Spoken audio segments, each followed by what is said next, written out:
Le 23 janvier 1959, un groupe d'amis randonneurs expérimentés, tous scolarisés à l'Institut Polytechnique d'Oural en URSS, ont pris la route pour réaliser un trek extrêmement périlleux de plus de 320 km. Leur objectif était de gravir le mont Otterton, un sommet culminant à plus de 1200 mètres, situé dans une zone très reculée aux températures pouvant avoisiner les moins 30 degrés, où les tempêtes sont fréquentes.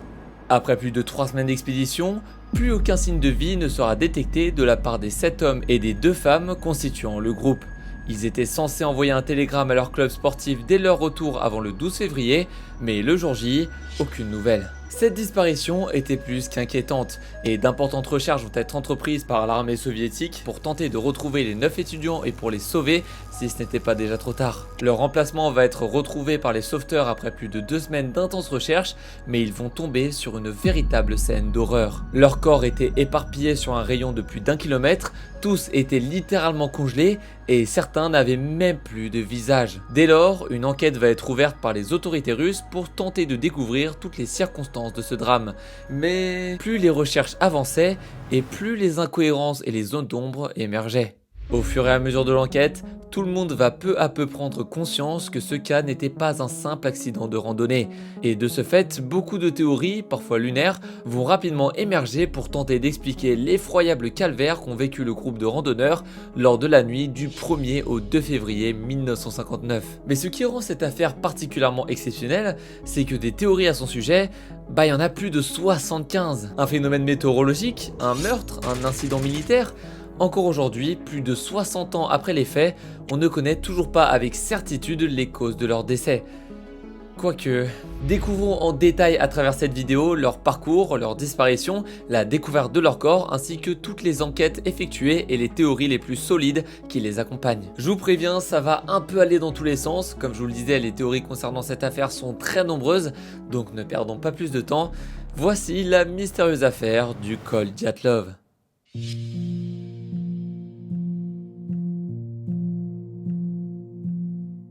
Notre histoire débute au début de l'année 1959 en Russie, ou plutôt en URSS, au sein de l'Institut Polytechnique d'Oural. Au sein de cette école, un petit groupe de 9 étudiants et d'un professeur tous passionnés d'alpinisme et de randonnée s'était formé. Ils étaient tous très expérimentés en ski de fond et en ski alpin et avaient pour ambition de réaliser un trek d'une difficulté inédite dans des conditions, vous allez le voir, complètement déplorables. La randonnée, c'était extrêmement populaire en Union soviétique et ce pour plusieurs raisons.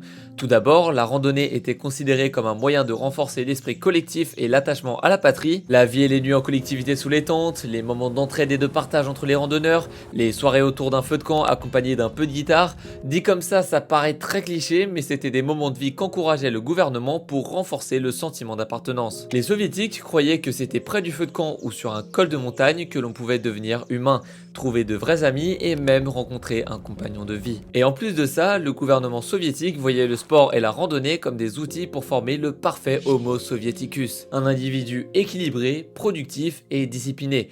Rien que ça. Organiser un trek entre amis n'était donc pas rare à cette époque. C'était une discipline fortement encouragée en URSS pour toutes les raisons que je vous ai précisées, et notre groupe d'amis randonneurs n'en était pas à leur coup d'essai. Tous avaient déjà effectué de nombreuses randonnées, parfois longues de plus d'une centaine de kilomètres, mais ensemble, ils avaient pour ambition d'aller beaucoup plus loin cette année-là. Ils voulaient tenter un parcours de catégorie 3, à savoir le niveau de difficulté le plus élevé que l'on pouvait retrouver en URSS à cette époque. Seuls les plus grands randonneurs soviétiques étaient capables de venir à bout de tels parcours, c'était clairement pas donné à tout le monde et les risques étaient très nombreux, surtout dans le massif de l'Oural. Souvent sujette à des conditions météorologiques extrêmes et à des catastrophes naturelles comme des inondations et des tempêtes de neige d'une rare violence, le massif de l'Oural c'est pas vraiment une région tranquille. Dans le nord du massif, les températures peuvent passer sous la barre des moins 30 degrés en hiver, donc autant vous dire que les randonnées dans ce coin-là en plein mois de janvier, bon c'est pas forcément conseillé pour les débutants quoi, c'est même pas conseillé tout court. Comme je vous le disais, notre groupe d'amis était très expérimenté, ils ont donc choisi le mois de janvier et de février pour compléter un parcours long de plus de 320 km au nord du massif de l'Oural, avec comme objectif principal d'atteindre le mont Otterton, culminant à plus de 1200 mètres d'altitude. Pour ce trajet, ils étaient confiants. Leur équipe fonctionnait très bien et l'entraide était leur maître mot. Il y avait donc selon eux très peu de raisons que ça se passe mal et ils avaient pleinement conscience de la dangerosité du parcours. Le 8 janvier, le directeur de l'expédition, un certain Igor Dyatlov, va concevoir le trajet et c'est le 23 janvier 1959, 2 semaines plus tard, qu'ils vont ensemble partir à la conquête de ce parcours de l'extrême de catégorie 3. S'ils le réussissent, ils seront respectés pour leur niveau et leur dévotion, mais s'il leur arrive quelque chose au beau milieu du massif, ils n'auront que très peu de chances de s'en sortir vivants. Vous vous doutez bien qu'à cette époque, les moyens de communication étaient bien moins développés que ceux d'aujourd'hui, il était donc bien plus difficile d'alerter les secours en cas de danger, surtout au fin fond de l'URSS en pleine nature. Il est très facile de trouver la mort dans des conditions aussi extrêmes sans moyen de contacter les secours, c'était un gros risque à prendre, mais pour l'équipe, c'était tout l'objectif de cette randonnée de l'extrême, repousser leurs limites et découvrir de nouveaux reliefs. Parmi le groupe, composé de 8 hommes et de 2 femmes, quelques-uns avaient apporté leur appareil photo pour documenter leur expédition et les diffuser à leur retour. Toutes les photos que vous voyez à l'écran ont été prises par les différents membres du groupe et je me dois de faire un petit disclaimer à ce sujet. En plus de vous montrer des photos prises lors de l'expédition, je vais aussi afficher des photos assez explicites prises par les enquêteurs. Je vais évidemment flouter les contenus les plus graphiques, vous inquiétez pas, mais je préfère vous prévenir. Toutes les photos originales sont facilement disponibles sur internet, mais je vous déconseille de les chercher. Ça vaut pas vraiment le coup quoi. Bref, maintenant que vous avez bien le contexte, découvrons le déroulé de leur expédition du jour de leur départ à la mystérieuse nuit de leur disparition. Le 23 janvier 1959, le groupe de randonneurs ont pris un train à destination de la ville de Serov. Une fois arrivés à Serov, ils sont montés dans un nouveau train ainsi qu'un bus pour atteindre Visaï et c'est le 27 janvier que leur randonnée en direction du mont Hautorton a réellement commencé. Le lendemain seulement, le 28 janvier, l'un des randonneurs, un certain Yuri Yudin, va décider d'abandonner le groupe et de faire demi-tour à peine le trajet commencé. Il souffre d'une grosse douleur lui irradiant le genou à cause d'une sciatique et c'est pour cette raison qu'il décida de stopper son aventure ici et de laisser le groupe évoluer sans lui. Ce qu'il ne savait pas à ce moment-là, c'est que cette simple décision allait lui sauver la vie et que les au revoir qu'il a prononcés au reste de l'équipe étaient en réalité des adieux. Durant toute la durée de l'expédition, le groupe tenait un journal de bord détaillant toute la vie commune au sein de l'équipe. On peut par exemple y lire que le 28 janvier était un jour plutôt agréable car la météo leur souriait avec une température exceptionnelle de moins 8 degrés. Oui, quand je vous disais qu'il faisait froid dans cette région en janvier, je mentais pas. Et plus généralement, le groupe détaillait dans ce journal les différentes épreuves qu'ils avaient ou devaient affronter, leurs ressentis sur l'avancée de l'expédition et les difficultés rencontrées sur le trajet. Franchement, il y a de quoi en faire une vidéo de plus de 3 heures et je n'exagère rien. Si vous allez sur le site dyatlov-pass.com, vous serez surpris du nombre d'informations qui sont détaillées sur l'expédition. Ici, mon but c'est de vous vulgariser l'affaire, donc je vais pas rentrer dans les détails les plus techniques, mais tout ce qu'il faut savoir, c'est que globalement, leur expédition commençait bien et leur motivation était plus que présente à l'idée de venir à bout de cette randonnée de catégorie 3. Le commencement de leur trajet consistait en un relief plutôt plat mais couvert de neige et les 9 randonneurs se repéraient grâce au signe Mansi, une communauté locale de chasseurs, de pêcheurs et d'éleveurs de rennes. Leurs différentes inscriptions gravées dans les écorces les prévenaient des dangers environnants et des animaux rencontrés dans les alentours, tout en leur permettant de ne pas dévier de leur route et de retrouver leur chemin. Bref, leur évolution se passait convenablement malgré quelques moments difficiles qu'ils décrivaient dans leur journal de bord. La marche est particulièrement difficile aujourd'hui. Nous ne voyons pas le sentier, nous devons parfois avancer à tâtons, nous ne pouvons pas faire plus de 1,5-2 km à l'heure. Le vent provient de l'ouest, il est chaud, perçant, rapide comme le courant d'air des avions au décollage. Nous sommes épuisés, mais nous commençons à nous installer pour la nuit. Le bois de chauffage est rare, il provient principalement des sapins humides. Nous faisons un feu de camp sur les bûches, trop fatigués pour creuser une fosse à feu. Le 31 janvier, à cause d'une visibilité quasi nulle, d'un vent puissant et d'une température avoisinant les moins 25 degrés, le groupe de randonneurs ont dévié de leur route sans s'en rendre compte jusqu'à atteindre le versant est du mont Kolatsiakl, désolé pour la prononciation, qui en langue mantsi signifie montagne morte. Ça annonce la couleur. L'équipe va finalement se rendre compte qu'ils ont dévié de leur trajectoire de base, mais ils vont quand même s'installer sur les flancs de cette montagne pour la nuit, et Igor Dyatlov, le directeur de l'expédition, écrira « Le dîner est dans la tente, il fait bon et chaud. Je ne peux pas m'imaginer un tel confort sur la crête, avec un vent hurlant à l'extérieur, à des centaines de kilomètres de tout établissement humain. » Ce fut la dernière phrase renseignée dans le journal de bord de l'équipe.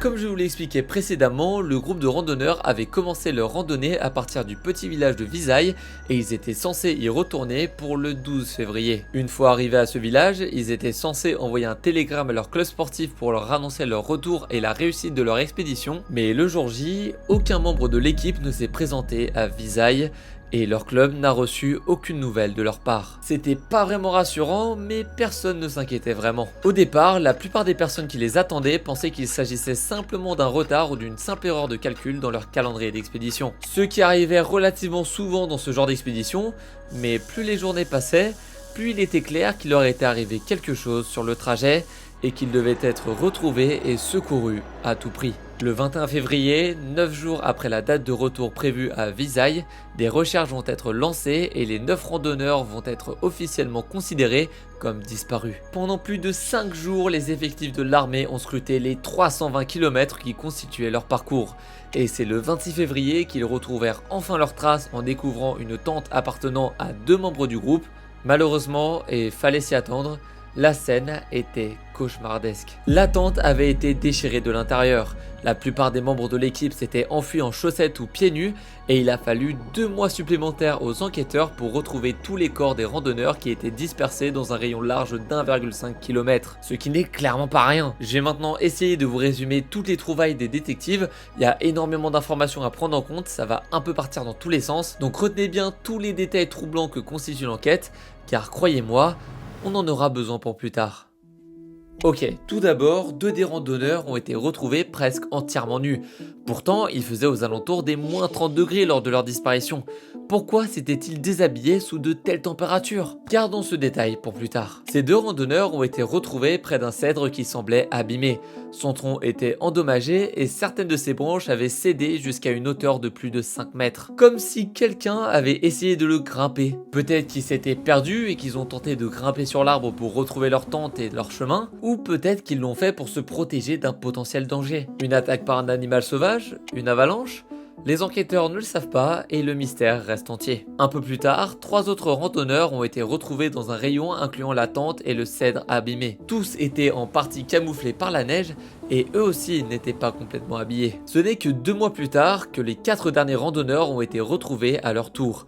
Leurs corps s'étaient retrouvés enfouis sous plus de 3 mètres de neige et ils ont été découverts à quelques dizaines de mètres du cèdre. Grosses hémorragies, crânes fracturés, côtes cassées, leurs corps étaient très fortement amochés et ils ont été victimes d'un choc d'une violence comparable selon les enquêteurs à un choc causé par un gros accident de voiture. Les médecins légistes chargés de leur autopsie ont confirmé que leurs blessures n'avaient pas pu être causées par un humain, c'était impossible à leurs yeux. Peut-être qu'ils ont été les victimes d'une violente avalanche, ou peut-être même d'autres choses. D'ailleurs, parmi les victimes, 2 d'entre elles avaient perdu leurs yeux, dont une qui avait aussi perdu sa langue. Qu'est-ce qui leur sont arrivés pour que leur corps soit retrouvé dans un état pareil? Ça fait déjà beaucoup de mystères à élucider. L'arbre abîmé, les blessures inexpliquées et incohérentes, les randonneurs piégés sous 3 mètres de neige, les victimes presque entièrement déshabillées, mais je ne vous ai toujours pas parlé de l'un des détails les plus inquiétants, la radioactivité de leurs affaires. Durant leurs recherches, les enquêteurs vont détecter un niveau de radioactivité anormalement élevé sur certains des vêtements des randonneurs. Qu'est-ce qui pouvait expliquer un tel niveau de radioactivité? Ça n'avait pas de sens. Bon, vous vous doutez bien qu'avec toutes ces informations, les enquêteurs, ils étaient plus que perdus. Pendant plusieurs semaines d'intenses recherches, ils ont essayé de trouver du sens, de découvrir la cause de cet accident si dramatique et si particulier, mais avec de tels détails, il leur était presque impossible de déterminer une cause naturelle qui justifierait toutes leurs trouvailles. Je vous rappelle, on parle de blessures inexpliquées, de corps enfouis, de radioactivité et j'en passe. Comment tu veux construire un scénario plausible avec des infos pareilles? Le 28 mai 1959, quelques semaines à peine après la découverte des derniers corps, les enquêteurs vont annoncer leur verdict et préparez-vous car il est aussi étrange que l'affaire en elle-même. Compte tenu de l'absence de blessures externes sur les corps ou de signes de lutte, de la présence de tout objet de valeur du groupe et compte tenu également des conclusions des examens médicaux visant à déterminer les causes de la mort des randonneurs, il est conclu que la cause de leur décès était une force écrasante que les randonneurs n'ont pas été en mesure de surmonter. Une force écrasante inconnue ? Mais de quoi il parle? C'est super étrange comme conclusion. Vous vous doutez bien qu'avec de telles explications, des dizaines et des dizaines de théories ont commencé à se propager. Cette conclusion n'avait satisfait personne et ne répondait correctement à aucune des interrogations. Mais avant de vous parler des nouvelles enquêtes beaucoup plus récentes au sujet de cette affaire, et avant de vous présenter l'explication qui est la plus partagée et la plus rationnelle, revenons brièvement sur quelques théories qui sont encore aujourd'hui partagées par certains. Des théories, il y en a eu des dizaines, voire même des centaines, donc on va évidemment pas toutes les décrire, mais si vous en connaissez une que je n'ai peut-être pas citée, je vous invite à la partager en commentaire. D'ailleurs, personnellement, j'ai une théorie. Si les 90% d'entre vous qui regardent mes vidéos régulièrement sans s'abonner penseraient à le faire, on atteindrait les 300 000 abonnés d'ici la fin de l'année. On vient de passer les 200 000, c'est vraiment fou, je vous en remercie. Et si vous voulez rejoindre l'aventure, vous savez ce qu'il vous reste à faire. Croyez-moi, ça soutient énormément. Une des théories qui a pas mal été propagée au cours des décennies soutient que l'accident du col de Dyatlov aurait un lien avec des expériences militaires soviétiques. Ils auraient pu selon eux être exposés à des tests d'armes ou à des retombées radioactives, ce qui expliquerait les niveaux élevés de radiation retrouvés sur certains de leurs vêtements. En plus de ça, lors de la disparition du groupe, une équipe de randonneurs qui se trouvait à environ 50 km ont affirmé avoir vu d'étranges sphères oranges dans le ciel.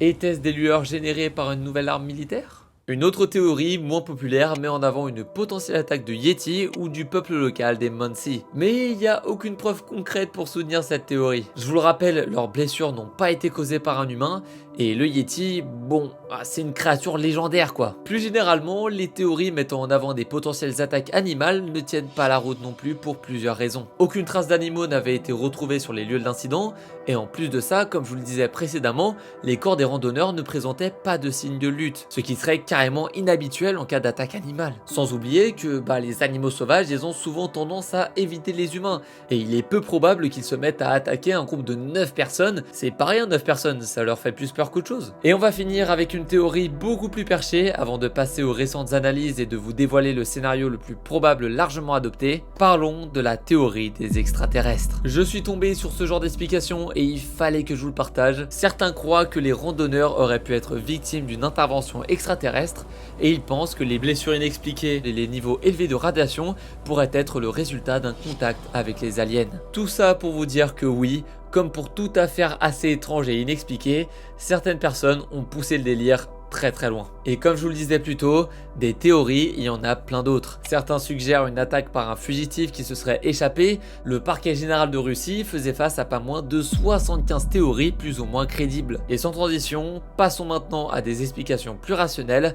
Vous allez le voir, tout va prendre sens, ou presque.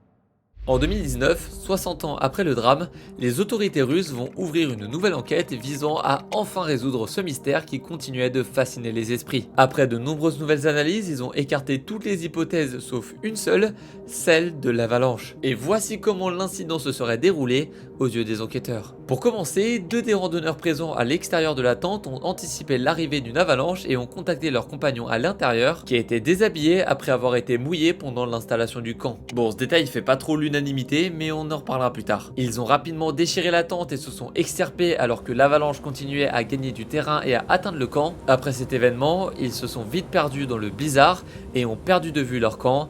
Il faisait nuit noire. En descendant jusqu'à la lisière d'un bois, ils ont allumé un feu de camp sous le grand cèdre que je mentionnais tout à l'heure, mais celui-ci n'a pas suffi à les réchauffer. Deux des membres du groupe ont succombé au froid devant le feu. Les autres randonneurs se sont séparés en deux groupes, l'un rebroussant chemin et l'autre tentant de creuser un abri dans la vallée d'un ruisseau. Malheureusement, cette tentative d'abri a déclenché une nouvelle avalanche, ensevelissant les 4 membres du groupe sous une épaisse couche de neige. Cette théorie, elle répondait à beaucoup de questionnements, mais en 2021, deux chercheurs de l'école polytechnique fédérale de Lausanne et de l'ETH de Zurich ont réussi à apporter une nouvelle hypothèse encore plus cohérente grâce au film de la Reine des Neiges. Ouais, vous avez bien entendu. En fait, pour le film La Reine des Neiges, Disney avait développé un logiciel permettant de modéliser et de simuler le comportement de la neige de manière extrêmement précise et naturelle, et ça a particulièrement aidé les deux chercheurs pour enfin résoudre le mystère du col de Dyatlov. Voici la conclusion qu'ils ont tirée grâce à leurs analyses. Selon eux, à cause des vents violents,